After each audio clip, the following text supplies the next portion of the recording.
Hi guys, we're the Year 12 IBDP art students and we're going to tell you about the MYP ePortfolio. Okay, so first off, don't leave anything for last minute because it's going to be very stressful at the end. Second, pick known artists so that your research is a lot easier. Make sure that you really like the pieces that you're doing because you're going to have to annotate them a lot. Take any feedback that is given by the teacher, other students, and ask as many questions as you can because you're going to need it. Reference everything. If you put a photo, just make sure you reference it and text. Okay, your product can be anything. So you can have like a painting, a clay sculpture, knitting, whatever you want, you can make it because it's your product. Okay, take record of any artwork that you do. Even if you draw something and you mess it up, just keep it in the book and say, oh, this is how I started off, and this is how it helped me improve on my final artwork.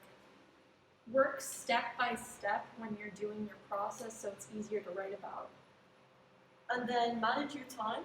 So like when the teacher gives you a deadline of one slide, don't leave it and go like, okay, one slide, I'll do it later. Do it that same day because it's going to pile up and you're going to end up panicking. Make a mind map and organize all the ideas that you have. Take pictures of everything that you do, even if you don't think you're going to use it, you might. And then always search up, do research. There's so much on the internet that you can find that can help you. You can see other students' essays, you can see advice from teachers, just everything. Okay, and material experimentation. I know it doesn't sound that important and you might think it's unnecessary, but knowing the material that you're going to use, especially for the final idea, is very important.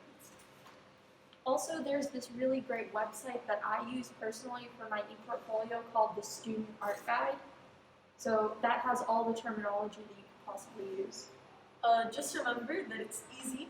It's not that as hard as you think. It just takes a lot of time and effort and work. And to end it off, work smart, not hard. Good luck! Yeah.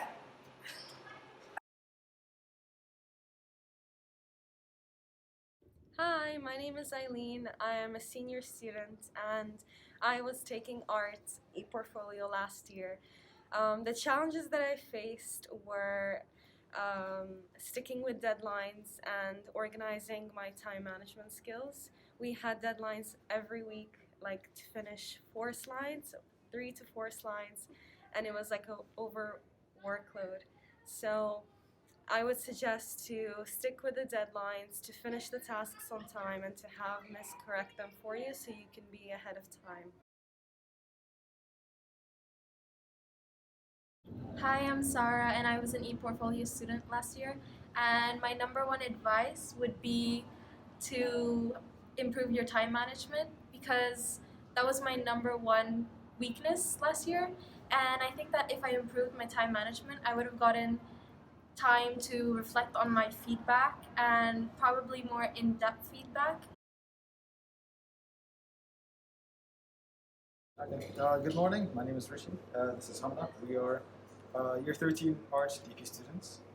Our experience for the ePortfolio was, well, personally for myself, it was very fun. One thing I did struggle was that I was perfectionist, and that kind of limited me to one said medium, and I think that you students should really try out new mediums because you can always link mediums towards, just in terms of techniques. Yeah, and linking to that, the more mediums you try, it shows like a better development of your process, and basically, unfortunately, what the ePortfolio is more about is what your process was and how you struggled and how you overcame those challenges rather than the actual artwork.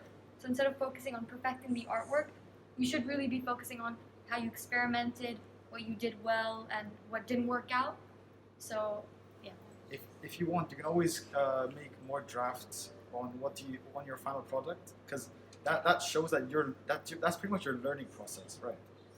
And then I think what most people don't realize is that planning is really important, and not time management or time planning. It's more planning what you're actually going to make, Because if you dive into your art headfirst, which is what a lot of people do, and sometimes it does work out, but a lot in ePortfolio, it really doesn't because it wastes your time. So planning everything out will make sure that you have a product in time and it's like good in the first shot.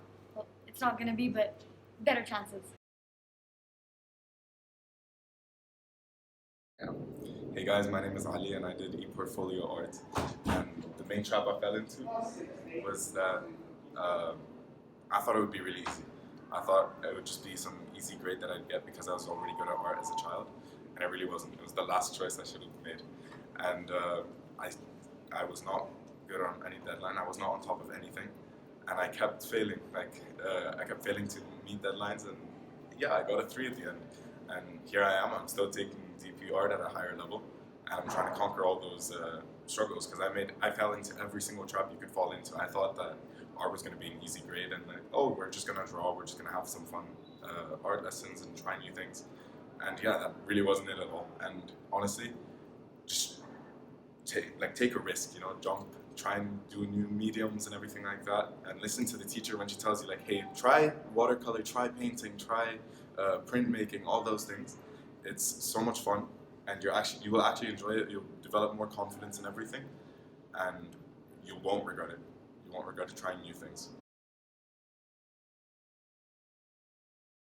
I'm Alex. I'm a year 13 DPR student, and I wish I knew these things before I did my work and my piece. I was doing a sculpture, and I did only one rough draft of it before I started, and a bunch of sketches.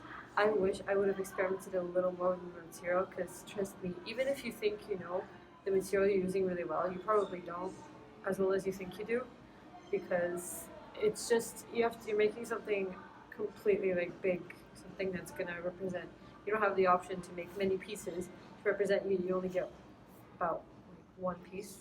It could be a series, but only one. You only get one attempt with this, so you can't just watch like one video and be set with your process. Like, okay, I'm on the way.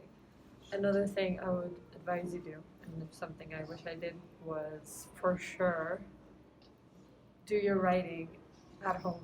Do not write in class. Like, barely write in class. Plan your writing out. If you need to, talk to other people about what they're doing to get a better idea of other people's work as well, just for information. And you want to work more in class because, firstly, there's way more materials here than you probably have at home. And secondly, you have Ms. there to help you out with things you might not know how to do. For example, I had no idea that I could varnish my painting a certain way and that I could use this tape that can be painted over. I was completely unaware of it. I was going to use either duct tape or normal tape and then paint over it, which was not as good of an idea. And if you do this only at home, you wouldn't know this. So I highly recommend you work on your art at school. Another thing is, don't be afraid to make like 10 drafts before you start, because you need to know every possible thing that can possibly go wrong that you want to prevent in your original piece. So if that means you're going to be drawing like 30 different small variations of your original work, that's fine. If it means you're going to be making, like, if you're making a sculpture, little mini pieces similar to it, that's fine. Plus, it gives you more to write about